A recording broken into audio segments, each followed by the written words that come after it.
Hello YouTube, this is an alcohol review of Roku Gin. Well, according to the label, it is 43% alcohol by volume, 86 proof, 750 ml bottle, distilled in Japan, with 6 unique Japanese biotonicals, being its gin. I have a fascination for packaging, marketing. This is what I've been doing for a living for way too many years. And anytime when I see something that needs to be made note of, where everyone else may look over, I always like to stop and stare and just, take note of somebody's extra effort and what they did to help sell the product through marketing, advertising, or packaging. And in this case, all along the bottle is the different biotonicals that they used. Now, it's described in kanji, and I'm not one to read kanji, at least not very well. But according to the back, in it with the gin is sakura flower, yazu peel, sencha tea, Gaikuro tea, sakura leaf, and sansho pepper. Well, all around the outside, represented. Also, the fact that the label is long grain paper. Now, that ain't cheap. And if you can tell, it has edging stamped into it. That requires special machine work. Also not cheap. So they did a expensive job and a beautiful job at the labeling and at the bottle. Just phenomenal. So gold star to whoever dreamed this up.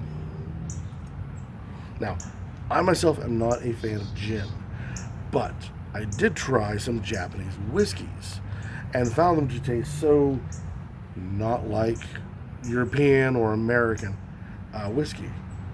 So I figured, if that's the case with their gin, should that might also be the case, or with the case with the whiskey, should also not be the case with their gin. And here's what we have. It is clear, just like a standard gin.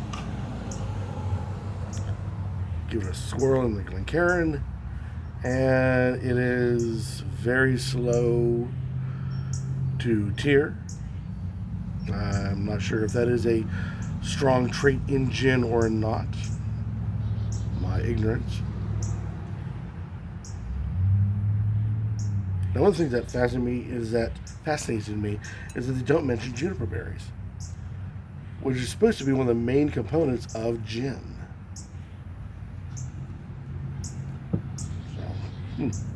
But yeah, tearing is there, but not by much. Alright, give us nose. And at that you go, gin. It smells like berries that have been grown in a pine tree. Standard gin. But there's a sweetness on it, as if they had added sugar to it. The other thing about it is that regular gin, when you smell it, it really punches you in the nose when it comes to that pine berry, that juniper berry. This does not. Its nose is quite pleasant, if you don't mind pine smell.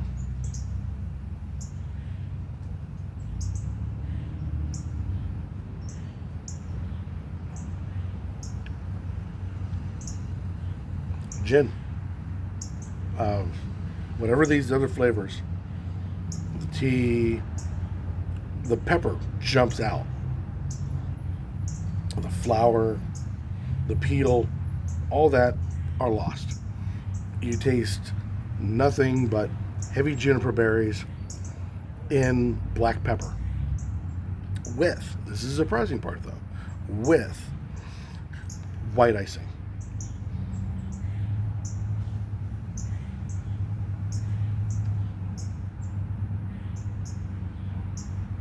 So yes, they're correct when they say layers. It is layered, but there's dominant, knock you down, hangs around for a long time. Flavors. It says gin and black pepper. Now, putting this in the fridge, I'm wondering if it'll help knock down some of those offensive edges. I can see why especially the English, put gin in with a tonic. I can see that. Maybe like a lemon lime, maybe type. I had this with a cola, and that was, well, it looked good on paper. If that makes any sense to some of you. So I won't be doing that again. So mixing it in a cocktail, unless there's a cocktail you really think of or sounds delicious, I would not recommend it. It was just out of hand. Hey, let's try this in fruit juice or whatever. Doesn't seem to go well that way, at least not on my palate. As a standalone sipper, you have to like gin.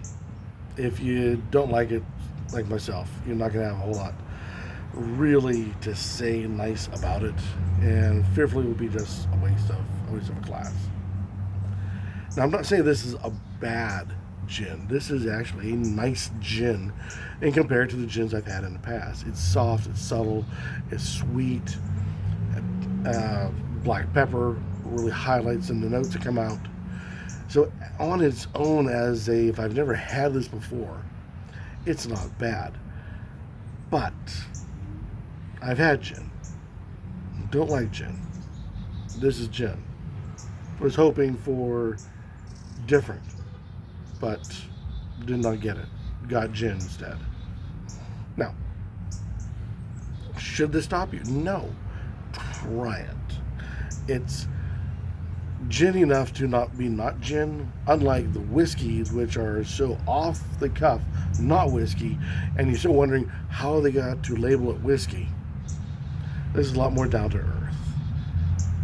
So it should be much more expected out of the glass to your palate than the Japanese whiskeys that are making their way to our shores, in my opinion. Give it a try. See what you think. You may have a total different view on this than I. Especially if you're a gin lover, I would love to hear your thoughts on this. Because I'm sure I am missing tons of layers, tons of other different bits and bobs in the nose. Because it's just, when you don't like something, that immediately blocks you from all the positives. And I'm sure there's a bunch of positives with this particular product, or with gin in general.